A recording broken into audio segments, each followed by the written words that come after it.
சென்னையில் இருக்கும். இது வந்து கடல் நம்மளுக்கு பக்கத்துலேயே இருக்குது. ஸோ இப்போ மக்கள் வந்து என்ன பண்ணுறாங்க அப்படின்னா, நம்ம ஒரு என்டர்டெயின்மெண்ட்டுக்காக நான் பீச்சுக்கு போயிட்டு இப்போ நம்ம மூவிஸ் எல்லாமே அங்கே வந்து போட ஆரம்பிச்சிட்டாங்க.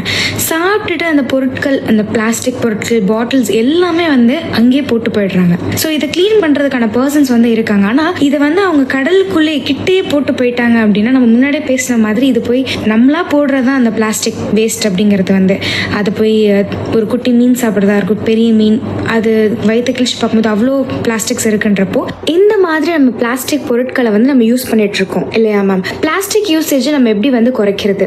இதில் மட்டும் இல்லாமல் வேறு எந்த விஷயத்தினால வந்து நம்மளுக்கு அந்த ஐஸ் மெல்ட்டிங், ஹிமாலயா வந்து உருக ஆரம்பிச்சிருச்சு, அதனால நம்மளுக்கு வந்து ஃபுல்லாக தண்ணி வந்துடும், சென்னை வந்துடும், தண்ணி இவ்வளோ தூரம் முழுகிடும் அப்படின்றாங்க. ஸோ இது எவ்வளோக்கு எவ்வளோ உண்மை அப்படிங்கிறத விட நம்ம என்ன பண்ணுறதுனால நம்ம இவ்வளோ பெரிய ப்ராப்ளமை ஃபேஸ் பண்ண போகிறோம் மேம்? ஓகே, ஃபர்ஸ்ட் அதில் 2 கொஸ்டின்ஸ் இருக்குன்னு நினைக்கிறேன். 2 கேள்வி இருக்குது. முதல் கேள்விக்கு சொல்கிறேன், இந்த பீச் பற்றி சொன்னீங்க இல்லையா? ஸோ நம்ம என்ன நினைக்கிறோம், பீச் வந்து ஒரு பொழுதுபோக்கு இடம் அப்படின்னு நினச்சிட்டு நம்ம அங்கே போகிறோம். தப்பு கிடையாது. அது ஒரு எல்லாரும் ஒரு ஃப்ரீயாக இயற்கையாக இருக்கிற ஒரு இடம், எல்லாருக்கும் பீச்சு காற்று பிடிக்கும், போகிறோம். ஆனால் நம்ம அப்படி போயிட்டு வரும்போது என்ன பண்ணுறோம், நம்ம வந்து சில வேஸ்ட்டை விட்டு வரோம், சில தடங்களை விட்டுட்டு வரோம். அது வந்து நமக்கு ஏன் அது புரியல அப்படின்னா, பீச்சுங்கிறது சில உயிரினங்கள் வாழ்கிற இடம். நமக்கு தான் அது வந்து ஒரு பொழுதுபோக்கு இடம். ஒரு தரமாக ஒரு நண்டோ சரி, இல்லை வந்து ஒரு டர்ட்டில் வந்து நெஸ்லிங் வருது, அதுக்கு ஒரு தேவையான ஒரு ஹேபிட்டட் அதுக்கு. இது மாதிரி நம்ம கண்ணுக்கு தெரியாத நிறைய ஜீவராசிகள் அந்த பீச்சில் உயிர் வாழுது. இப்போ நம்ம வந்து போயிட்டு வந்துட்டோம்னா பிரச்சனை கிடையாது. ஆனால் நம்ம என்ன பண்ணுறோம், அங்கே விளையாடுறோம், மூவிஸ் பார்க்குறோம், நிறைய சாப்பிட்றோம், சாப்பிட்ட குப்பையை அங்கே போடுறோம். இது எல்லாமே வந்து நம்ம செய்யக்கூடாத விஷயங்கள். எப்படி உங்கள் வீட்டுக்குள்ள ஒரு 4 பேர் எப்போ பார் வந்து போயிட்டு இருந்தால் உங்களுக்கு எவ்வளோ டிஸ்டர்பன்ஸ் இருக்குமோ அதே மாதிரி தான் அந்த உயிரினங்கள் ஃபீல் பண்ணுறாங்க. அப்போ இது வந்து எப்படி தடுக்கிறது அப்படின்னா, பீச்சுக்கு போங்க, அங்கே சாப்பிடாதீங்க, இல்லை வேறு எந்த ஆக்டிவிட்டியும் பண்ணாமல். எப்படி நம்ம இப்போ வண்டலூர் ஜூக்கில் போகும்போது வாசலே செக்கிங் பண்ணுறாங்க இல்லையா, ஃபுட் எடுத்துகிட்டு போகக்கூடாது, ஏன்னா அது இட்ஸ் ப்ரொடெக்டட் ஜோன். ஃபுட் வந்து it's not good for the animals. அது நமக்கு அங்கே வாசலே புரிய வச்சிடுறாங்க. அதே மாதிரி பீச்லேயும் நம்மளை புரிய வைக்கணும். புரிய வைக்கணும்னா அந்த ஜோனை வந்து நோ ஃபுட் ஜோனாக முதல்ல மாற்றலாம். இப்போ ஆல்ரெடி சென்னை கார்பரேஷன் வந்து நோ லிட்டர் ஜோனாக ஆக்கியிருக்காங்க. ஆனால் நம்ம அது மீறி தான் குப்பை போட்டுட்ருக்கோம். இன்ஃபேக்ட் அதை வந்து ஒரு ப்ரொடெக்டட் ஜோனாக மாற்றணும். அப்போ தான் மக்களுக்கு அதோட முக்கியத்துவம் புரியும். ப்ரொடெக்டட் ஜோனை மாற்றும் போது நம்ம அங்கே குப்பை போட முடியாது, அங்கே சாப்பிட முடியும். நீங்க பீச்சுக்கு போயிட்டு காத்து வாங்கி வெளியில வந்துருங்க, வெளியில வந்து சாப்பிட்டுக்கங்க. அங்க நிறைய ஹோட்டல்ஸ், ஈட்டரிஸ் எல்லாம் இருக்கு, அங்க வந்து சாப்பிடலாம். அவங்களுக்கு ஒரு ஏரியா கொடுத்துடலாம், ஷாப்ஸ்க்கு ஒரு ஏரியா கொடுத்துட்டோம்னா பீச் சேஃபா இருக்கும். ஸோ இப்போ பீச் சேஃபா இருந்துச்சுன்னா நீங்க இப்போ என்ன ஆகுதுன்னா, இப்போ குப்பை போட்டு வரனால இந்த குப்பையை எடுக்கிறதுக்கு கார்பரேஷன் அடுத்த நாள் காலையில் ஒரு மிஷின் ஓடிட்டு இருக்கும். அந்த மிஷின் ஓட என்ன ஆகுதுன்னா, சாண்ட் டியூன்ஸ் இருக்கும். இயற்கையாகவே பீச்சில் வந்து இந்த மேடுகள் இருக்கு, மணல் மேடுகள் வந்து இதெல்லாம் ஃபிளாட்டன் ஆயிடுது. அப்போ பீச்சோட பிசிக்கல் ஸ்ட்ரக்சர் மாறுது. இன்னொன்று வந்து பீச் சாயில் பார்த்தீங்கன்னா எப்பவுமே வந்து அப்படி இந்த மணல் வந்து உதிரியா இருக்கும். அதுக்கு வந்து மழை நீரை வந்து உறிஞ்சிக்கிற தன்மை ஜாஸ்தி. கடலுக்கு இந்த பக்கம் இருக்க மணலை விட இமீடியட்டா அந்த கடல் மண், பீச் மணல்ல வந்து நல்லா உறிஞ்சிக்கிற தன்மை ஜாஸ்தி. குப்பை கிளீன் பண்ற மிஷின் ஓடும் போது காம்பாக்ட் ஆயிடுது. காம்பாக்ட் ஆச்சுன்னா அதோட பொரோசிட்டின்னு சொல்ற அந்த நீரை உறிஞ்சிக்கிற தன்மை குறைஞ்சிருது. அதனாலதான் மழை பெஞ்சா என்ன ஆகுது, பீச்லயே தண்ணி கட்டி இருக்கு. நம்ம அது ஒரு அதிசயமா பாக்குறோம். ஆனா அது எல்லாத்துக்கும் காரணம் நம்ம பண்ற வேலை தான், நம்மளோட ஹியூமன் ஆக்டிவிட்டிஸ்னாலதான் நம்ம அந்த வேலை நடக்குது. அப்ப பீச் அதோட இயற்கை தன்மையை இழந்துடுது. இன்னும் நம்ம அடுத்த ஜென்ரேஷனுக்கு இதே நம்மளோட மெரினா பீச்சையும் பெசன்ட் நகர் பீச்சையும் கொடுக்கணும் நம்ம நினைச்சோம்னா, எல்லாமே அழகான பீச். ஸோ இதெல்லாம் கொடுக்கணும்னு நினைச்சோம்னா நம்ம கொஞ்சம் சின்ன விஷயங்கள் மாத்திக்கணும். அது கண்டிப்பா பண்ணணும். இன்னொரு கேள்வி கேட்டீங்க, இந்த கிளேஷியர்ஸ் மெல்ட் ஆகுது, ஐஸ் மெல்ட் ஆகுது, ஹிமாலயஸ்ல மெல்ட் ஆகுது, ஆர்டிக்ல மெல்ட் ஆகுது, நம்ம நியூஸ் பார்த்துட்டே இருக்கும்போது இது வந்து ரொம்ப ஒரு அபாயகரமான விஷயமா வந்து உலக அளவில் சொல்றாங்க. இதுக்கு வந்து நமக்கு எல்லாருக்கும் தெரியும், இதுக்கு வந்து பேர் வச்சிருக்காங்க, கிளைமேட் சேஞ்ச்னு வச்சிருக்காங்க. இது எதனால வருது, நிறைய கார்பன் எமிஷன்ஸ்னால எர்த் வந்து கொஞ்சம் வார்ம் ஆகுது, எக்ஸ்ட்ரா வார்ம் ஆகுது, அதனால கிளேஷியர்ஸ் மெல்ட் ஆகுதுன்னு தெரியுது. நம்ம பூமியில எல்லாருமே ஒருத்தரும் ஒரு ஆளா இருக்கிறோம். நம்ம இருக்கும்போது நம்ம என்ன செய்ய முடியும், நம்ம ஒரு கவர்மெண்ட்டோ ஒரு பெரிய பவர்ஃபுல் பர்சனோ இல்லை. அப்போ நான் என்ன பண்ண முடியும், ஒரு சாதாரண மனுஷன் நான் என்ன பண்ண முடியும்னா, உங்களோட கன்சம்ஷனை குறைக்கணும். ஏன்னா அதுதான் சொன்ன சஸ்டைனபிலிட்டிங்கிற ஒரு வார்த்தை வந்து இங்கிலீஷ்ல இருக்கு, தமிழுக்கு அது ஈக்குவலண்ட் வேர்டுன்னு எனக்கு தெரியல. ரொம்ப சிம்பிள் வந்து, ஆனா இந்த சஸ்டைனபிலிட்டி தான் நம்மளோட முன்னோர்கள் ப்ராக்டிஸ் பண்ணாங்க. இயற்கையோட இயைந்து வாழணும். ஸோ நம்ம செய்யற காரியம், நம்ம ஒரு இடத்துக்கு போறோம்னா லீவ் நோ ட்ரேஸ். நான் சொன்ன மாதிரி பீச்சுக்கு போனா நான் போயிட்டு வந்த தடம் அங்கே இருக்கக்கூடாது, லீவ் நோ ட்ரேஸ். நான் வந்து ஒரு ஃபாரஸ்ட் ட்ரெக்கிங் போறேன், இப்போ நிறைய பேர் போறாங்க, அந்த தனியா ஃபாரஸ்ட்டுக்குள்ள போறேன், ஃபால்ஸை பார்க்க போறேன், அங்கே போய் பிளாஸ்டிக் கவர்லாம் போட்டு வந்து அங்கே இருக்க வைல்ட் லைஃப் எல்லாம் சாப்பிடுது. ஸோ அந்த மாதிரிலாம் பண்ணாமல் leave no trace.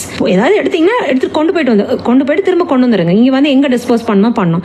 So leave no trace நம்ம ப்ராக்டிஸ் பண்ணோம். அதே மாதிரி நம்ம பூமியில வந்துட்டு போன தடமும் இருக்கக்கூடாது. அதாவது நம்ம கார்பன் ஃபுட் பிரிண்ட்டை குறைக்கணும். நல்ல விஷயங்கள்லாம் எல்லாரும் மனசுலயே வச்சுட்டு போகணும். அங்கங்க இந்த மாதிரி தேவையில்லாத வேலைகள்லாம் செஞ்சுட்டு போக முடியாது. அப்போ நம்ம செய்யற ஒவ்வொரு காரியத்தையும் வந்து இது யாரை பாதிக்குது, இது ஒரு ஆமையை பாதிக்க போகுதா, இது ஒரு திமிங்கலத்தை பாதிக்க போகுதா, இல்லை இந்த ரோட்ல போற ஒரு பசுமாடை வந்து பாதிக்க போகுதா, இல்லை பக்கத்துல நம்ம கூட இருக்கிற இன்னொரு சக மனுஷனை பாதிக்க போகுதா. இந்த லேண்ட்ஃபில் டம்ப்யார்டுன்னு சொல்றோம், பெருசா சொல்லிக்கிறோம். இந்த டம்ப்யார்டு பக்கம் எத்தனை வீடு இருக்கும், அவங்களால ஜன்னல் கூட திறக்க முடியாது. இதுல நிறைய பேர் வந்து ரெஸ்பிரேட்டரி ப்ராப்ளம்ஸ்க்கு ஆளாறாங்க, அதாவது மூச்சு பிரச்சனைகள் வருது. ஆக்சிஜன் மிஷின்ஸ் வச்சிருக்காங்க வீட்டுல. கோவிட் அப்ப மட்டும் தான் அந்த மிஷின்லாம் நம்ம பார்த்தோம். அப்ப அது எவ்வளவு வருத்தமான விஷயம். எல்லாரோட வேஸ்ட், நம்ம ஒரு அலட்சியமா போடுற வேஸ்ட்ல அது ஒரு பெரிய பிரச்சனையா மாறி யாருக்கோ அது துன்பமா மாறிட்டு இருக்கு. அப்ப நம்ம வந்து நம்மளோட செயலை வந்து கவனமா செய்யணும், மைண்ட்ஃபுல்லா. நான் வந்து பூமிக்கு எந்த பாதிப்பும் உண்டாக்கல, எல்லா பூமியில் இருக்க எந்த ஜீவராசிக்கும் பாதிப்பு உண்டாக்கலங்கிற ஒரு கவனத்தோட செய்யும் போது கிளைமேட் சேஞ்சை நம்ம கூடிய மட்டும் நம்மளால வந்து அதோட பாதிப்பை குறைக்க முடியும். Okay ma'am.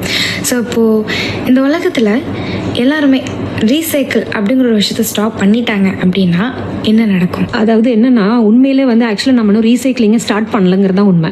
நம்ம ஸ்டார்ட்டே இன்னும் பண்ணலை. ஆமாம். ஏன் அப்படின்னா, யுனைடெட் நேஷன்ஸோட ஸ்டாட்டிஸ்டிக்ஸ் படியே பார்த்தீங்கன்னா 9% ஆஃப் த ரீசைக்கிளபிள் வேஸ்ட் தான் இஸ் ஆக்சுவலி ரீசைக்கிள்டு. மித்ததெல்லாம் வந்து இன்னும் மேனேஜ்மெண்ட்டுக்கே வரல. ஸோ அப்படி இருக்கும்போது நம்ம இன்னும் எவ்வளோ வேலை பண்ணும் பாருங்கள். நம்ம ரீசைக்கிள் நம்ம என்ன நினைக்கிறோம், அந்த ஒரு பொருள் நம்ம வாங்குற பொருள் பின்னாடி ஒரு கிரீன் கலர் ட்ரையாங்கிள் இருக்கு, அந்த ரீசைக்கிள் சிம்பிள், மறுசுழற்சிக்கான அந்த சிம்பிள் இருந்ததுன்னா ஓகே, இது நான் குப்பை தொட்டியில் போட்டாலும் இது யாரோ எடுத்து ரீசைக்கிள் பண்ணிடுவாங்கன்னு நினைக்கிறோம். இது ரொம்ப தவறான ஒரு எண்ணம். இது அப்படி இல்லை, உண்மை வந்து அப்படி கிடையாது. நம்ம தான் அந்த ரீசைக்கிளிங் சேனலுக்கு அதை எடுத்துட்டு போகணும்.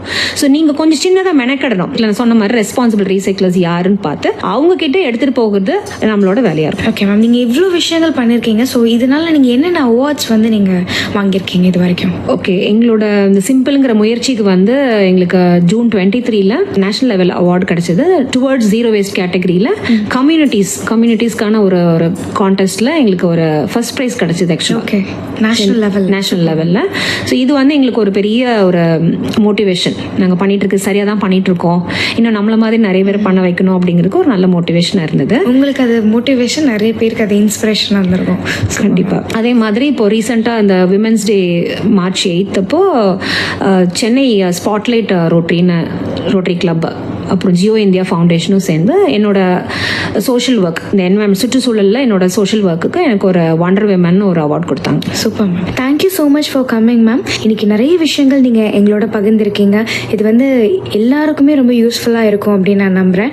ரொம்ப நுணுக்கமாக பார்த்தோம் அப்படின்னா, ஒரு குப்பையை நம்ம திருத்தமாக போடலை அப்படின்னா இப்போயும் சரி ஃப்யூச்சர்லேயும் சரி என்ன மாதிரி ப்ராப்ளம்ஸை நம்ம ஃபேஸ் பண்ணுவோம். நம்ம செய்கிற விஷயங்களில் சின்னதாக ஒரு விஷயம் பண்ணாலே போதும், அது ஒரு பெரிய மாற்றத்தை வந்து உருவாக்கும் அப்படின்னு நீங்கள் சொல்ல மட்டும் செஞ்சும் காட்டியிருக்கீங்க. அண்ட் நீங்கள் வந்து உங்கள் கம்யூனிட்டி மட்டும் இல்லாமல் உங்கள் பக்கத்தில் இருக்க கம்யூனிட்டி பீப்புள்ஸுமே வந்து நீங்கள் செய்கிற செயலை பார்த்துட்டு அது எல்லாமே ஃபாலோ பண்ணுறாங்க அப்படிங்கிறப்போ இது ரொம்ப பெரிய விஷயம் மேம். இவ்வளோ நேரம் நம்ம பயனுள்ளதாக நிறைய விஷயங்கள் பேசிகிட்டு இருந்தோம். இது பல பேர்த்த இன்ஸ்பயர் பண்ணியிருக்கோம் அண்ட் நிறைய பேருக்கு ஒரு மாற்றத்தை உண்டு பண்ணும் அப்படின்னு நான் நம்புகிறேன். நன்றி மேம். நன்றி. ஆல் இந்தியா ரேடியோ நேயர்களுக்கு இவ்வளோ நேரம் என்னோட பேச்செல்லாம் கேட்டுட்டு இருந்ததுக்கு அந்த வாய்ப்பு கொடுத்ததுக்கும் ரொம்ப நன்றி.